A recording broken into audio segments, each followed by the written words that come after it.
Forgot there's two buttons. Yeah. Oh, hi everybody. What the heck Hi. are you guys doing? Welcome to Thursday live stream. Yeah. See that we got AIDS in here. How you doing, Aid? Also, we have the ungrateful peasant. Hi, Wayne.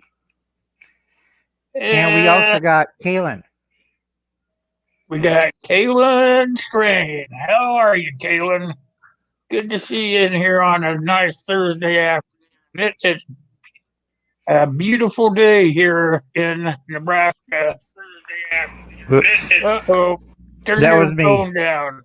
Yeah. I'm sorry about that. That was me. I was hit You better the check audio button. mine. I hit my audio button by mistake. See what I got going over here. There we go. Everything turning off on me at the same time. There. How's everybody doing today? Everybody Yeah. still in here? Some Or are. did you get bored and leave? No. I got a grand total of two. It says the autistic prepper. Good afternoon to you. Hi, Virginia. Everybody knows each other. If you don't know each other, make sure that you're getting to know each other. Today's topic is water storage, but we're going to talk a few minutes. Let a few people come on in. Right. Now, So if folks, you haven't, go ahead, Al. go ahead, Will. I got to Go ahead, type. Al. Okay. Folks, we're talking major water storage, not the little bottles. Not this. We're talking massive amounts. And your swimming pool doesn't count. Go ahead, Will. Yeah. Everybody tell us, let's check in on the weather. Everybody give me a weather check. I said we're going to wait a few minutes and I'll get started on my presentation. I just would like to see a few more people jump in here. Rachel just jumped in, and we're up to 5. Rachel! Hey, how are you? Good seeing you. In case you guys didn't notice, I'm kind of in a good mood today. Oh, I was going to tell you guys, for the ones of you that don't know me too much, I've been around YouTube for about 5 years, six, I think six maybe. And I started under the name of Just in Time Prepping.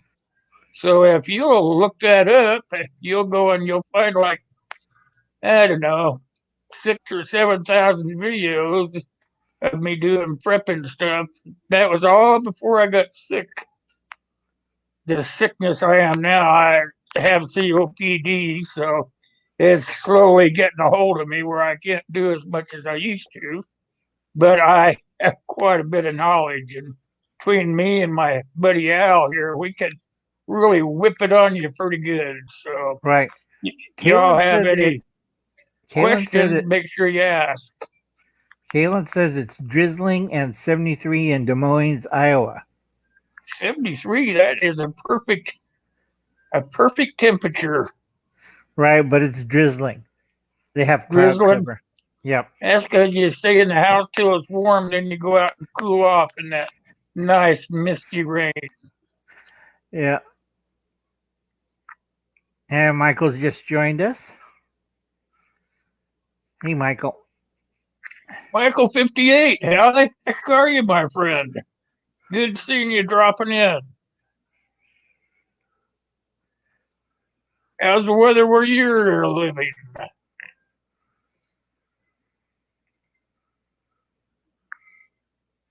Yeah, like I said, just in time prepping. That's the name I went by for several years. So Right. And you I still can't got like remember. 3,000 videos, right? Oh, way more than 3,000. Yeah. I'm gonna start this Saturday. I had said I was gonna do something else on my Saturday night. but I haven't changed my mind. What I'm gonna do is I'm gonna have a 1 hour segment on how your channel should look so that the AI won't kick you around. Right. Seriously, folks, So I lost 2 this morning. I know which channels are. I keep telling them they have to upgrade because they're right now they're hunting ghost channels. You know, your icon's a letter and there's nothing on information, and it doesn't even explain why you don't have it. Like in your about section, it's supposed to be on. If you go check Will's old videos, they have who, what, and where, because there's no information hey in the Howie, about. Hi, Howie. And Michael says it's 72 and overcast. They don't have any information there, and they got reports that your channel is spreading. A lot of people get money if they could, like, oh, I'll just do the iPhone thing and I'll post it on my YouTube page. I'm legal. No, you're not. You're not even verified. No, me and Will are verified. Where's Will? There's Will. He's verified. I'm verified because we're old timers. And first thing we did was on Google, we verified our channels so we don't get bumped off as easy.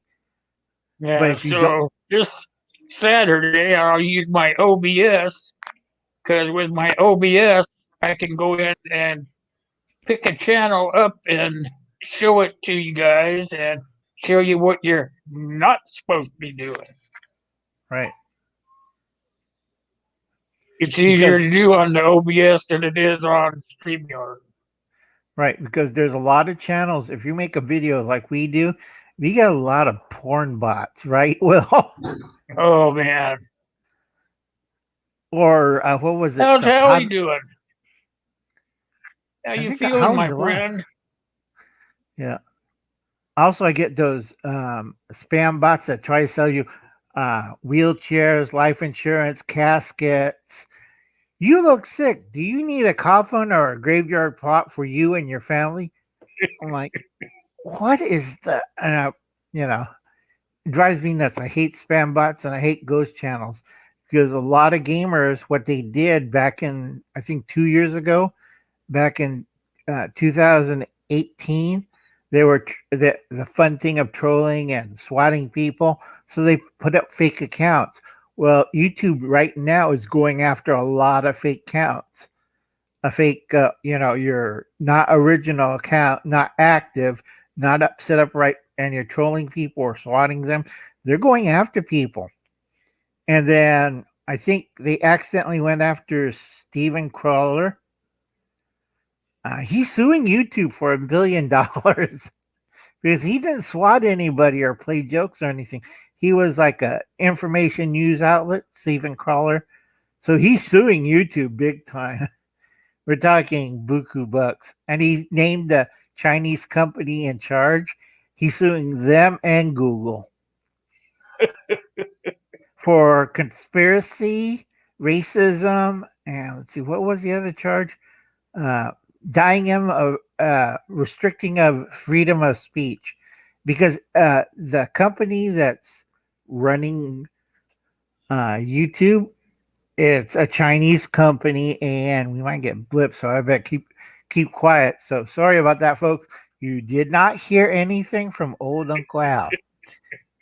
Yeah, I'm sorry you had a rough night, Howie. yeah.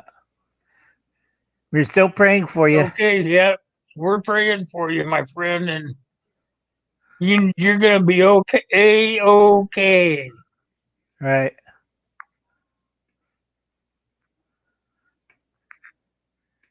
And yeah, Keelan, I understand you. I do that crud all the time. Right. I don't know how they get through there, but they do, and we just have to deal with them one at a time. Yeah, report them, remove them. I always write down, other than a scam or thing, I also write down child molester scam. And that usually ends that channel right then and there because it looks bad for them. They have a child molester, like that one guy's being chased all over Thailand. He had a YouTube account and he was working for University of Wisconsin. And guess what he was studying? child porn. No, he was doing child porn under the bucks of University of Wisconsin. Wisconsin's after him too because they saw his YouTube channel. Like, okay, we gotta nab this guy. Where is he? Someplace between Bangkok and Ikabuga something. He's getting chased by. He's getting chased by everybody. And sooner or later, he's going to get caught. You know, you can't say, this is my wife, a 17-year-old. No, she's 7, not 17. 7. 7, yeah. Yeah, he's a child molester. They're going to chase his butt to the ground. Oh, I think we got enough people. Will, you want to start? I was just catching up on some of the chat. All right, you guys, we are talking. Whoops, my tablet got a mind of its own today. You got it? Oh, yep, got it. All right, you guys, today we're going to talk about water storage. So I'm going to tell you this little story I put together, okay? You see if I can get everything working here. Underground wells are one of the most expensive water systems that you can develop. Most of us know that, right? Okay. Wait for the button. There we go. And it's generally considered the most reliable, though, just having a well. Having a well dug professionally, and typically it usually varies in price, but most of them run, I don't know, around 10 or 15,000, just Right, the correct. cost of having it put in. And that's a lot of money, even if you're just starting your homestead and whatnot. So once the well is dug, you begin to fill up with water. You've got to install the pump, and then you've got to move it out of the ground and into your home. That means that now you're going to need an electric pump, some sort of water system to get it into your house. And Gil's here. Hey, Gil. Purchasing or making the well is simple and cheap, but you can usually only garner about a gallon or so of water at any time after dangling the manual tool down that 350-foot deep well. And most of them are the old-fashioned type. So, questions, comments? Now, folks, on the wells, you have to be careful because I live in the desert. Our wells are deep. They go from 150 to 250 to 300. Those you cannot pump with a hand pump. I'll get a hand pump and pump away like WD up in Oregon. His well is shallow. My well out near the farm, that's 250. I live in the desert. You need an electric pump in the well to pump up the water at 40 pounds of pressure. I watched a video. on YouTube of them dropping this 1.5-inch pipe down this well, and then they just kept putting the pieces together, dropping them down there until they hit bottom, and then they started pumping it by hand to try to get the water up. Those guys were pretty tired when they got done. Right. And how long it took them to get water? It took them a while. Froze. It took them a while, right? Yeah. Here we primed the pipe. The pipe goes in because we have a big truck that everything's in segments, goes in. First segment comes in. They attach the second segment, third segment stuff. These are like 25-foot long pipes that gets attached. They're not the short 15 or 10 footers. These are long. And once they put in the rig, they fill the pipe with water. And then they start the pump because you can't do it at 250 feet. You have to prime the pipe to pump out the water. And Some they of those guys in the desert, excuse me for interrupting, some go of those ahead. guys in the desert, when they put those pieces of plastic together, they put some sort of a drill head on them and drill the well themselves too. Right. It's And not plastic sometimes, it's mostly steel. Because yeah, that go ahead, Will. yeah, kind of stupid, but I was watching some videos on it, and they actually do it. And they, even though the well is only like 50 foot deep, they'll do it and use that water until it's all gone, and then they'll do it all over again in a different spot. Right. But So I tell people if you do that method, you might be have to.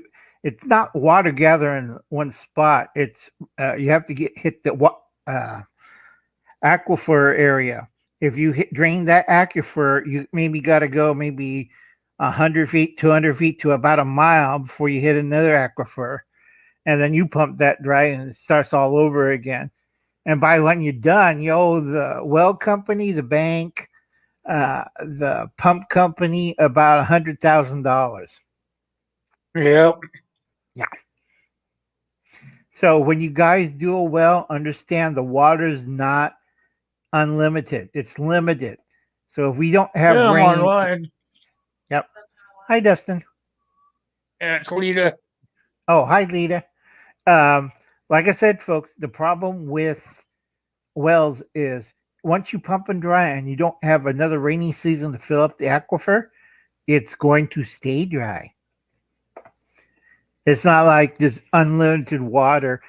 Go ask anybody in Oklahoma about that. yeah. The thing about the aquifer is those are pretty shallow. Most Right. of them are. The big one in Oklahoma. Remember the Dust Bowl? Yep. Yeah. That's what happens when you well run dry, folks. You go look out there like, gee, there's a lot of dust. The So you thing got to is, be we were talking about cisterns, Al and I were before the right. show started, and uh, most people are told if they're going to put a cistern in that they should take and find the highest point wherever their property is on their homestead. Go to the highest point before they put the cistern in, so that the cistern can catch any uh, moisture in the air or rain or something like that. And then it can be gravity fed down to, say, the wellhead, or what was that other part you were telling me about? I was thinking the wellhead, but you had said something else. What was it now? Tank house The because you got tank to house. Yeah. yeah, you have to force water back into the aquifer. And if you could pick up Gray Man Prepping, the quality of aquifers vary from location to location, which is true. You might get green or brown or salty water. Oh, that's true, Joe.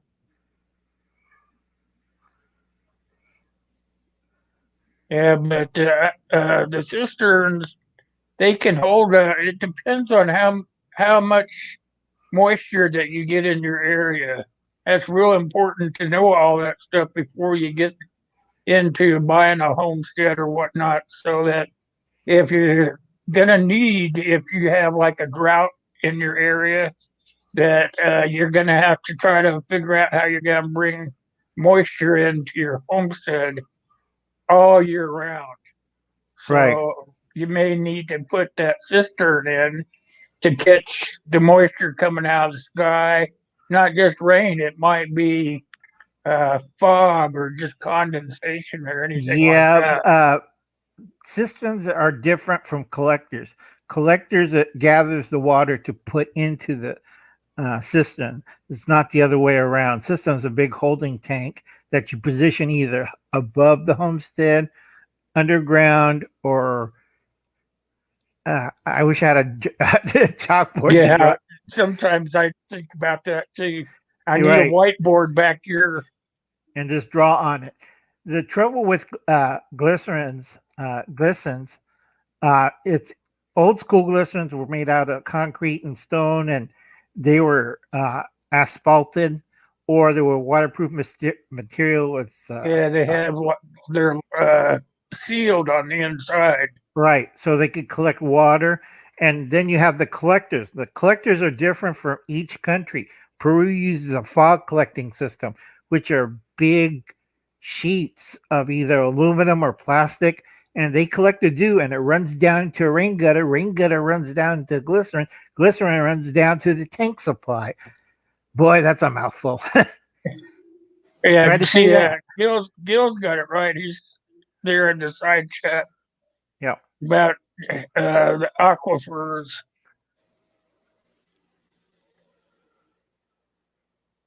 If everybody knows Gil's comment, can you put him up? Yeah, Okay. I know who Gray Man Prepping is. You? Yep.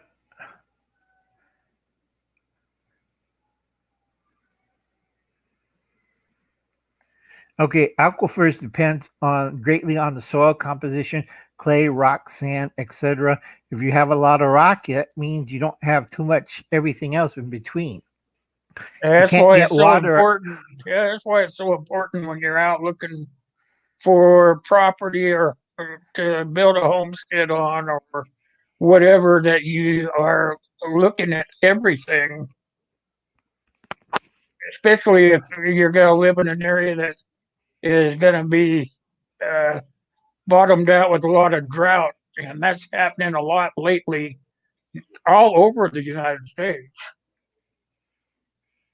Right. The reason why they have buried some of the glycerins because Texas screwed up on the glycerins. They made solid metal glycerins, and these things are huge. You go look over there. As a kid, I looked at it like, oh my god, it's like these are huge glycerins, and one broke in a small Texas town like Elko or Elk. I can't remember.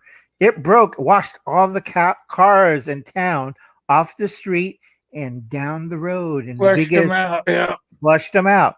So you wake up one morning, get your milk outside, and you look down the street, your car and about 40 tons of gravel and dirt just washed down the road and took your car away.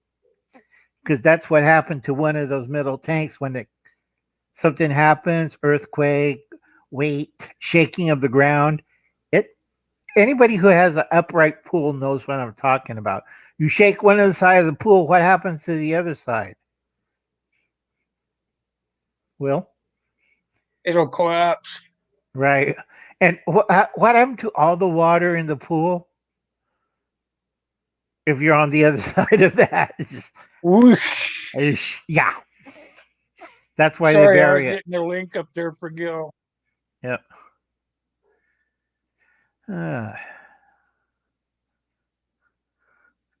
Rachel says she's jogging and walking. I've never been so thirsty.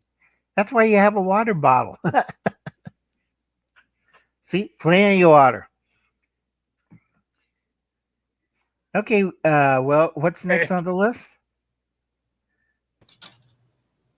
Oh, there's Gil. You feel better now? I'm just my hands are so sore from pushing the lawnmower. It's hard to type. You're talking about the pools, the swimming pools and stuff. Yeah. Figure a big glass salad bowl and you shove it. What does it do? It sloshes up and out. It starts sloshing back and forth. Yeah. Yeah, a friend of mine. Back in 1971, he worked with my dad for my grandfather. And during the 71 Selmar earthquake, he got up about 5:30, was getting ready for work, was looking out the sliding glass doors at his backyard where the pool was. And when the earthquake hit, he said he saw the water just sort of rose out of his pool, went up, and he thought it was going to hit the house. The impact was just right. It hit it and threw it. It went up over and landed on his car in the front yard. Dented the roof. Yep, big time. Because water is heavy, folks. I think I saw a video on YouTube where all the cars washed away down the road when the glycerin broke. And it was Texas or California. I can't remember. I think it was Texas. All the cars and everything on the street was kind of washed away clean. Yep. From the glycerin tank wall disintegrating, and that's why they half bury it at times. Yeah. I like what Kaylin said in there about, some people bear the cisterns, they'll half bury them. P2E's here. Prepping to endure. Yep. That How they'll you doing, take P2E? and hang on here. I think acting up here. They'll take and she was saying wanting to bury the tank all the way in. You can buy special tanks, well, specially designed. They're still plastic and stuff. You got the shape for them that you can just put the tank in the ground, and the shape of it keeps it from collapsing on it. Yeah, Right? exactly. Like you can bury it all the way down, and then put your like a deck, a patio deck over it so it's hidden. But you just have a couple. Yeah, I was reading on that. You can get them different sizes and whatnot, so that, like I said, you investigate how much rainfall that you're going to need that your homestead has, and then start doing the calculation as to how big a tank that you're going to need, and then you bury half of it. Yeah, I'm telling you, I need my whiteboard back here. Yeah. And then you submerge half of it, and then let the water go into it. And you have a thing at the bottom of it where it lets the water out after it hits a certain level. And then it will go down the hill. The way I have read it to be is it goes down and it goes right back into the well head, not the well catcher like Al said, but right back into the well head and back down into the well so it can be pumped up and into the house. But Al said that he has seen them a different way. Right. I'll explain that. It's a tank house system. Basically, you have the glycerin. It gets filtered because you don't want to put dirty water back into the well. It gets filtered, goes into a tank house. Tank house is gravity fed, but also they have a pump, so you could pump the water from a 2-story tank house. Gil, you've seen tank houses, right? Yeah, pump houses, tank houses, stuff. There's a whole bunch of different designs on it, and that's one of the things that I used to do when I had my Class A General Engineering Contractor's license in California, was design water systems. And generally, when you pump from, and I've been working with the city here because I'm thinking of putting in a second tank here, is you pump from the well up into the tank. But before they get to the tank, they run it through a sanitizer, not sterilizer, a sanitizer system. So the water going into the tank is safe to drink. And then from there, it comes out to the city, down out to all the porcelain filters. Yeah. And then it goes out to all the city, everybody in the city. But then they have a second line, a small line, a 1-inch line that goes back to the pump station. Froze. That is a priming line. So in case they need to prime the pump again, that is what's used to prime the pump. Generally, they don't like you pumping water back down into the ground for a drinking water system because you can pump contaminated water down in. For most states, that's a big no-no. Well, the way I read it, it had to go through a porcelain form of a porcelain water filter. Yeah. But that usually goes when it comes out of the pump. It gets filtered before it goes into the storage tank. From the storage tank, you generally do not put it back into the well. You can have a second pump, what's called a pressure equalization pump, down near the house, so that it's coming off the hill down to the house, and the pressure is not up to the 24 pounds or 32 pounds or whatever you want your pressure set for. This pressurization pump is set to boost it. It's also called a booster pump. Boost the pressure up to a specific set level so that your house has whatever type, whatever pressure you want it to be at, whether it's 24, 30 something, 52, 60 pounds, whatever it is, you set it for what you want on your house. But, I yeah, suppose that would work. That sounds basically what I read, but like I said, I need one of those whiteboards back here. It was saying something that you could run that water also right back into like a pond, because whether the pond is man-made or made by nature, after you start getting it cleaned up, getting it sterilized and everything, then that water can be. Remember, I have it here, but I can't bring it up. Yeah, I would be leery of putting sent into the pond. The pond is actually, what did it say?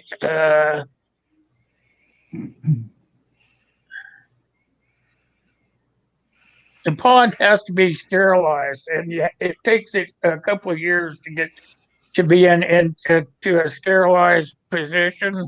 I don't trust that article at all. No. I would be very, very, very leery about sterilizing in any pond. You want a pond to be natural, so that it has its own microbiotic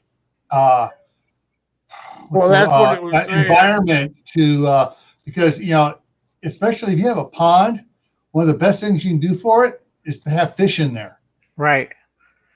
Also, and if you sterilize it, the fish you'll kill off the fish and anything else. Right, and then you get blue scum.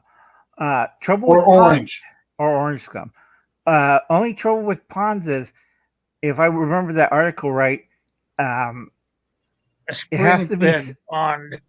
Okay, means that the water is constantly moving through that. A spring trickles fresh water always into the pond, and the pond leaches it out. But if it's a closed-in pond that you collect rainwater and put it in there, that's not a running system. That's a one-way system. Because running pond is the stream is active 24 hours a day. Yeah. And then because I keep telling people, if you're going to put koi and stuff in a pond in the backyard, you have to make sure that raccoons and herons don't get a free lunch. Herons especially. Oh, they love koi. Yeah. We had herons trying to get my koi pond. And fortunately, my koi pond at the deep end was 5 feet deep. And it was straight down on the side. So the heron couldn't stand there because they hate getting their belly feathers wet. Right. And so they'll stand up and the water's deep until the water just touches. Then they'll dip down in to try it again. Well, my pond was too deep for them. Right. But then you have raccoons. Raccoons are smart. What they do is bring food and stuff, and they'll sprinkle it over the water and wash their hands. And the koi comes up to eat it, and they grab the koi and rip its head off. Yeah. I hate raccoons. That's how I lost my koi pond. They ate everything. Fire horse. They even ate the frogs, too. Now, what's neat for you want to do a pond system? Pond system. It says a natural pond and a spring-fed pond to better protect your land during the times of drought. Yeah, I wouldn't trust that article. They don't know what the hell they're talking. I live in the desert. All right. The thing is, so when you have a natural pond or a spring-fed pond during drought and it starts to dry up, you don't want to be pumping the water from the aquifer to fill that pond back up, because what you're doing is you're depleting the aquifer, which is your drinking water.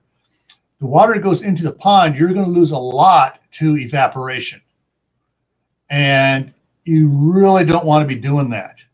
I was working with the city guy here on it, on some of the stuff for the water system here in the city. We just put in half a mile of 15-inch irrigation pipe for them, and it's the way they're really leery of trying to keep all the irrigation ditches here in Idaho open ditches. There's a movement, and a well-founded movement, to enclose them in pipes so you don't lose so much through evaporation. But they also were talking about using the pipe that has perforations in it, so they do get some water filtering down into the aquifer, because the water we draw draw comes off of the Snake River, which comes from the snow in the mountains. And by putting a perforated pipe in there, it'll put water down into the aquifer while they're doing it. And so that's one of the things. So there's big debate going on, with the city, the county, and the state here, as far as how to handle the irrigation ditches. And because right now we are sitting at the nominal winter level for the fall levels for the reservoirs around here, and everyone's worried about if we don't get a lot of rain during the summer and a big rainstorm in the fall, we're going to be in a drought next year. Yeah, I'm already in the mega drought. Kaylin, you have to be careful on gray water. If you put it into any pond that's not designed for gray water, you're going to have problems. You cannot mix clean pond water with gray water because you don't know what's the gray water. It's been filtered, cleaned, killed all the organisms, but you don't know what's in the gray water. And it goes into your pond, and all you see is 20 or 30 dead fish floating to the top. And you found out you just dumped mercury into your pond. Or, even if it's not that, even if it's just simple gray water from your house, from your shower and your sinks, the soaps from your shower, your shampoo, not good for fish. No. And if you have your laundry, your washing machine hooked up to it, the wife will use a bunch of bleach on those stained pants or whatever, trying to get the stuff clean. Well, now you got the bleach going into the pond, and you don't want that in an actual pond. The fabric softener, and you see tons of foaming action all over the top of the pond going on. Trust me, I've seen enough of those. Don't want to see that again. Yeah, Iron Fire Horse, you're right there about landscaping. Streams could be good for you, though, because if they run all year round. But you got to worry about what's upstream. Right. Because like I said, one of the problems here is, all right. That's what I've told everybody from the start is that no matter what you buy, you've got to do the research. Yeah. The Snake River, for example, because I've been doing a lot more research on it, starts up at up in eastern Idaho up into Montana, comes down southwest, then south through Idaho Falls down to Pocatello, then it turns west, heads over to Twin Falls, then it goes to the other far side of the state, starts heading back up north through Boise, heads up through several counties up north before it goes into Washington. Right. And there's 2 feedlots and a hog lot now on the way of the route. No, there are several municipalities along the way, and they've been having to change their sewer system because they used to dump into the Snake River. And after their excess water, they would filter out all the poo and all the solids and stuff and dump the liquid into the Snake River. Well, they're having to be no, you can't do that anymore because other people pull their fresh water from the Snake River 200 miles down river, or 400 miles down river, but still, just because it's flowing along does not mean it's purifying that water. Okay, so if you're not going to use it to drink or whatever, it would come in handy for something. Irrigation, flushing, toilets, laundry. But if you have a filter, exactly. If you have a filter system to clean out any chemicals and stuff out of the water, then you got drinking water. But that's not exactly a cheap system. But if you're in a drought and you have that system, you got water. All right, green and brown chunky water. No, you run it through the filter system, you got clean water then. But it depends on your filter system and how much you spend on it, and how bad the water is in the stream and river. Exactly. The stream and rivers are $5,000 or $10,000 to make it whatever you want. Yeah.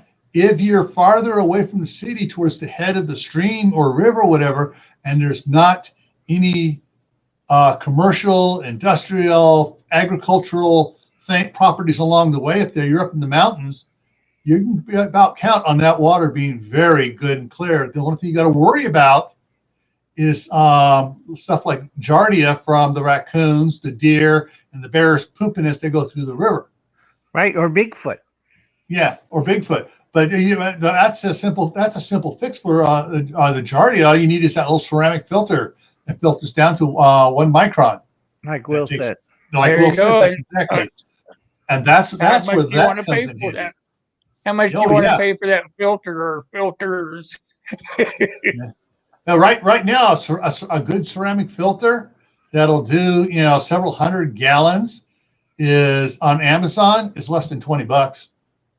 Yeah, but I've seen them cost as much as $200 or $300 Yeah, for the that's bigger the big tanks. ones.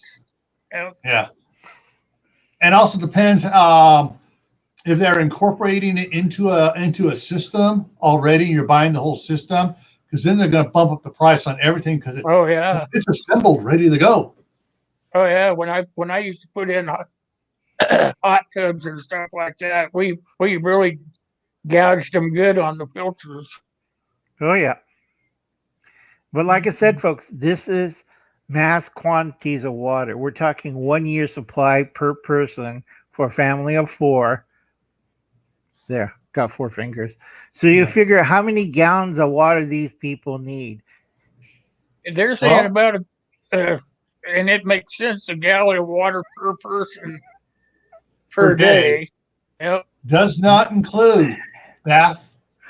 Does not include brushing your teeth. Does not include cooking. That's drinking water. Just to go Right. like this, Yeah.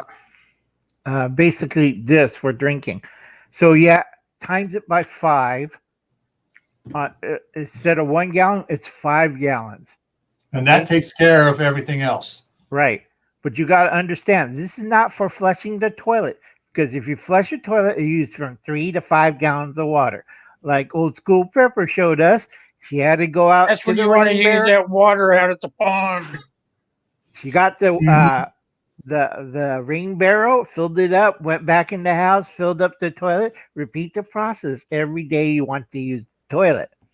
Go to the rain barrel, get the water, go to the toilet, then you can flush. Yeah. But if we're in a dire situation, folks, you'll be switching to a dry toilet or a composting toilet. Hey, which is actually, some of those are really good. And some of the good They are. composting toilets, once they're done doing their thing, you put it out into a compost pile and it just keeps on working in the compost pile. And by Some of next them year, you it's don't ready to have go to in the worry, garden. yeah. Some of those compost toilets are amazing. Oh, Right. yeah. But you got to feed it right, and you can't pee in it. I keep telling people this. Don't pee in the compost toilet. Because Well, some of them have a little. Actually, Some some of of them you them are can- designed Yeah. to take the pee to make it work now. Yep. because They use the liquid to help do the You'll composting. take it off and put it off separately, and then you just do this little cup thing and go get rid of it. There's several different designs, but some of the newer, more expensive ones are designed to use the liquid from the pee to help the composting process. right, I'm still hooked up with the older system where you don't pee in the toilet Yeah. because it kills the bacteria function because your urine is very alkali or very acidy.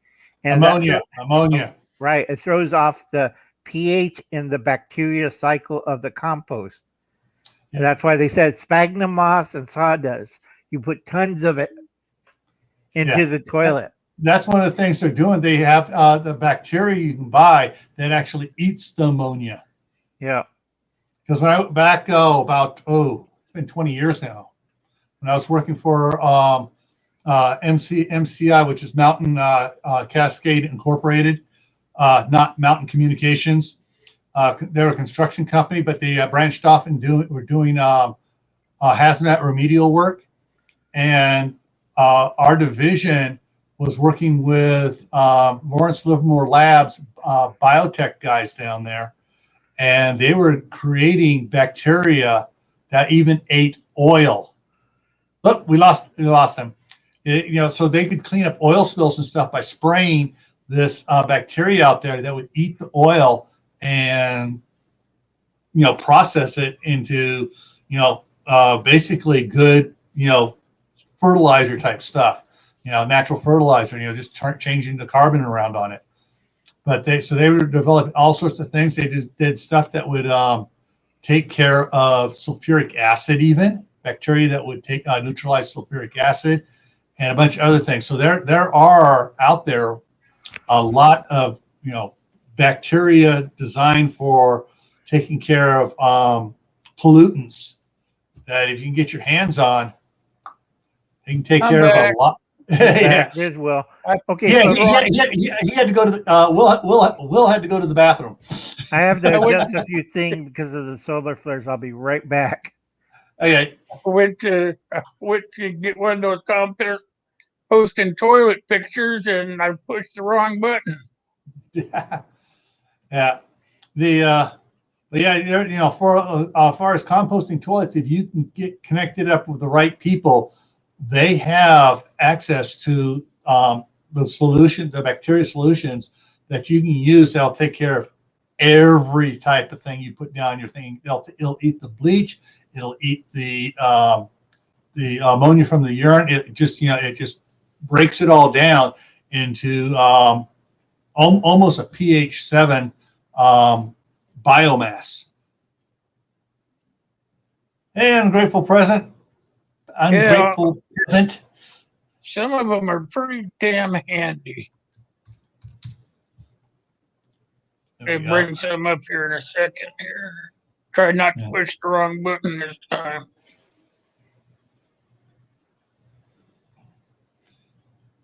Let's see here. Catch up on that. Oh, I like what Kaylin said up there in the chat. She's got containers for non-potable water. Yeah, so I've shown a couple of times some things about my some of the water tanks I have here. I got 760 some odd gallons of potable water. That's drinking water. And then I got two 275 gallon totes for non-potable water and about 10 55 gallon barrels for non-potable water. Probably won't be able to, but I'll try.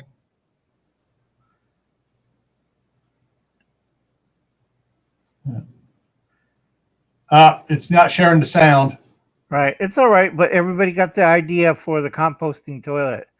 Yeah. How they work. So you could go there and check it out, folks.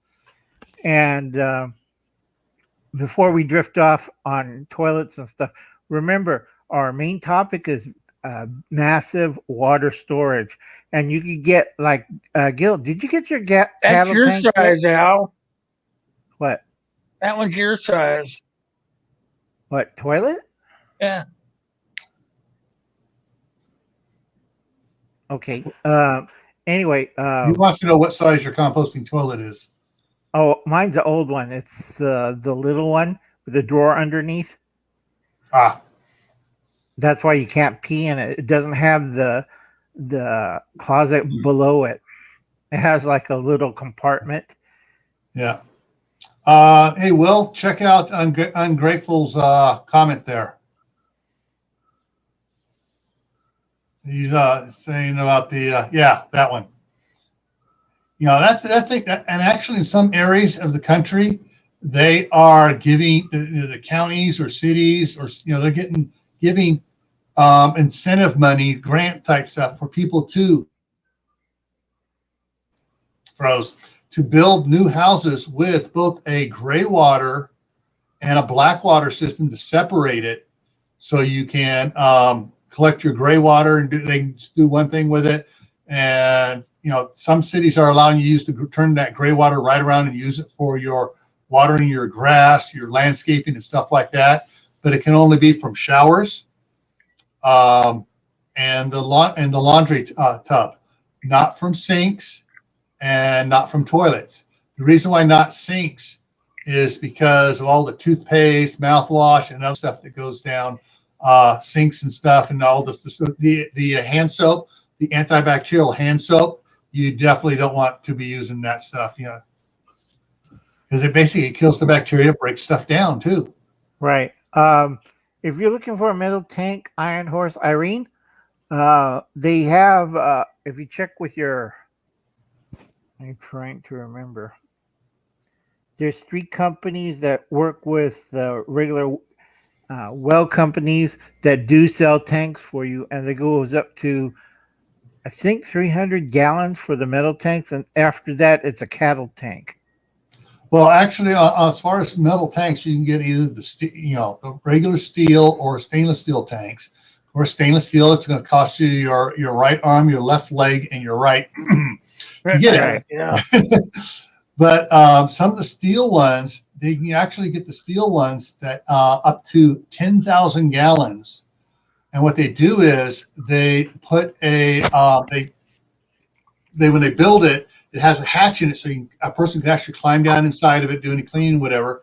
But they coat the inside with a polyurethane sealant so the tank doesn't rust and you don't get the plastic taste off of it. But if you're looking for for bulk water and stuff, one of the things that back in the early 70s in Arizona at the through the B&H Bargain Barn, Buttons was the H, Button was the B, Harper was the H. My grandfather was Harper, but Nolan Buttons used to get hold of the metal fuel tanks. This is when they're making the change over to fiberglass, which is another type you can get. And he was taking those tanks and spraying them down with a solution on the inside and to clean it up, neutralize it, take out all the stuff on it. And then he was coating the inside and then getting it tested by the state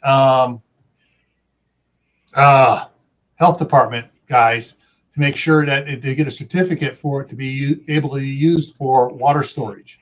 Right, because there was a big stink in World War II when the Marines got the Navy supply. We'll save money. We'll just wash out these tanks with seawater and fill it up with fresh water and give it to the Marines on the beach. That was a bad thing. A lot of people died from lead poisoning because back then gasoline had lead. Mm-hmm. And also gasoline poisoning because gasoline doesn't wash out in seawater. Yeah. So they brought all these 55-gallon drums full of so-called fresh water. So everybody after that was little leery. Mm-hmm. Yeah. So anyways, yeah. So that's what they were doing back then. But then since they ran out of metal underground tanks because everybody was switching over to fiberglass, he's moved on to something else. But you can get fiberglass tanks upwards of 10,000 gallons. They're expensive, but they also don't corrode. They don't give off the I forget what it begins with a B. It's a 3-letter acronym that three-letter acronym that plastics give off. BTH. Yes, that's it. And because some of your tanks that you can get, unless it specifies that it's BTH free, you may have a problem of it giving off BTH into your drinking water. Right. Now, if it's a cattle tank, you don't have that problem because I forget who gets mad when you feed your cattle BTH. The Dairy Association. And also Beef Association because you can't poison the meat. Yeah. There's so if you're picking up a used tank, you got to be careful with it. And you got to do some research on it because a used tank, all I would use froze. A used tank for is only if it is for gray water or non-potable water to use in your house for washing dishes, doing laundry, taking showers, flushing the toilet, of course. As far as actual drinking, I'd be leery of it unless it comes with a certificate. Yes, this is a food grade, non-BTH, used tank. That's the only way I'd use one of those for fresh water. Yeah. Well, those are those ones that look like crates that you can get online. Those are the totes. That's what I got several of here. Yeah, those are the you can run totes? Your roof water off into those. Yeah. As long Like, as long as you have the rainwater going through PVC pipe. right. Yeah. That 3D Tripper does that. And also City Prepper does that. They have a system where it goes into the IPT totes. Yeah, World Without Rule of Law does it also. Yeah, and it goes into there and covered up in plastic, black plastic, so it doesn't get green. I seen one of them turn green because they left it outside and the sun hit it, and gee, that's my on the green on water. the on those IBC totes. If you keep, you need to keep them. If the clear ones or the translucent ones or the white ones, you need to keep them in the shade or cover them, so light doesn't get to it. The dark blue, not the light pale blue, the dark blue ones will stop the light from coming in. Right. But even then, just for common sense of, hey, the sun breaks down stuff. Let's protect it and put a cover over the blue one as well. You don't want to drink green Well, the chunky dark blue water. ones, if they have that metal cage around them, they can be buried too. No. No. The ones with the cage, any of them with the cage on it. The reason it has the cage on it is because the walls are not strong. You bury it, it's going to collapse in quicker than you get halfway filled up with dirt around it. I thought the dark blue ones had a thicker wall. No. They are a little bit thicker. They have more pigment in the plastic, but you cannot bury them. They will collapse faster than a heartbeat. They'll collapse faster than Uncle Al's buddy Joe coming down the stairs. Yep. But like I said, folks, because we'll cut one in half, and you see how thick that is. The bottom's fine. It's just the sidewalls and the top is like Thin. almost thin. Yeah. Yeah.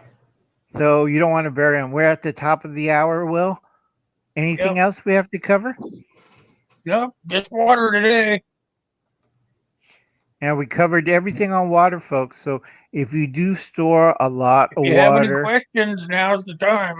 right, you can ask me, Will, or Gil any questions on storing water. If you do Hey, live Will and Gil, that rhymes. But folks, if you live in a small apartment or duplex and stuff, your best bet is smaller containers and 5-gallon jugs or 2-gallon jugs, depending if you have disability. Like some disability preppers ask me, how can I do because they're in a wheelchair or they only have one arm? A little hard, Yeah. You lift weights, make that muscle go, and you can lift up the 5-gallon jug by yourself. No, you get a 2-gallon jug and you put it on a dispenser. They have ceramic dispensers. It's not electric. You put the dispenser on and then flip it. That's it. Yeah. Now, a couple little things here real quick here for you, guys. Yesterday, it was yesterday, the day before, Mama Bear Prepping put out a video on the water containers, the small ones, not the she wasn't talking. She mentioned 55-gallon barrels, but she was talking mainly about the 5 and the 3.5 gallon brick, and she had a bunch in her house showing them how she was using them. So that's that. That's another good one to go look at. But for your water purification, unscented, 2.25 solution, basically that's your bleach. Cloudy water, there's your amounts. Clear water, there's your amounts. So basically twice as much for cloudy water over clear water of unscented bleach to purify or to sanitize your water so you can drink it. Right. Now, Wayne just gave a recipe for his liquid breakfast to lose weight: 2 scoops of protein powder, a scoop of green powder, 1/3 cup of greens. Is it greens or is greens. it greens? Yeah, like done up veggies and stuff probably. Or was it green powder? I saw his video before. It had the green powder. Yeah. Anyway, we'll check that video out. And a 1/3 of a cup of oatmeal. That's the fine stuff, not the coarse. You'll find out when you drink a smoothie of coarse oatmeal. Ooh.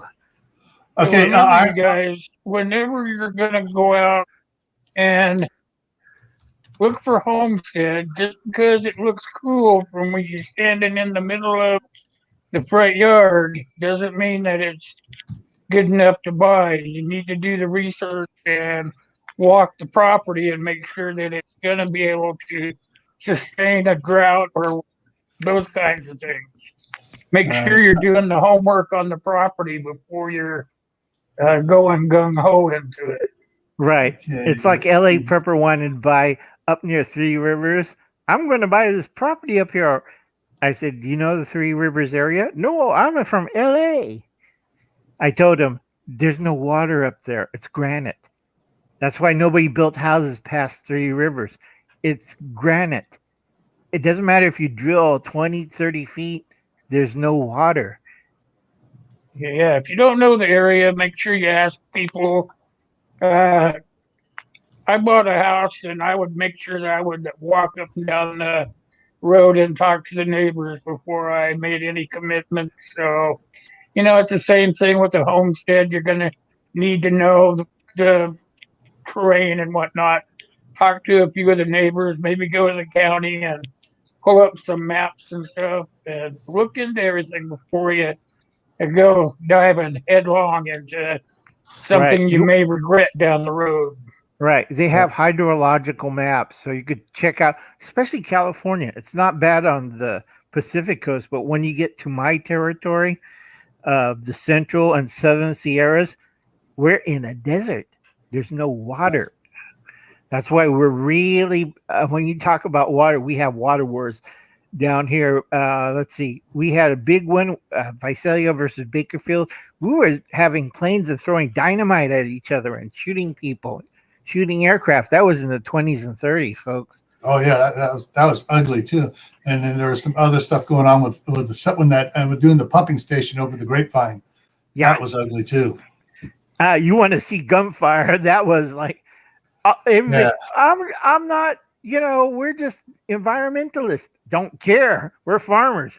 They were shooting at them while they were building the pipeline up there. They were like, they had to call in the FBI and National Guard. You can't shoot them. It's a public waterway. We don't care. They're stealing our water like Owens Lake. Yeah. Everybody's Okay, still mad guys. about Saturday. I'll see you guys at 7:00. Remember, we're Okay. gonna just do a real spot on check your channel. I'm not gonna look at your channel. I'm gonna show you what it needs to look like so that the AI won't close you down or give you those unwanted brownie points. right. Yeah. That's what we'll do on Saturday, 7:00, All right. guys. Yep. Thanks for coming by. Yeah. Those that are interested, tomorrow night at 10 o'clock Eastern on my other channel, the Camp Patton Family Compound. What's the plan when you are sick? Okay. Bye, everybody.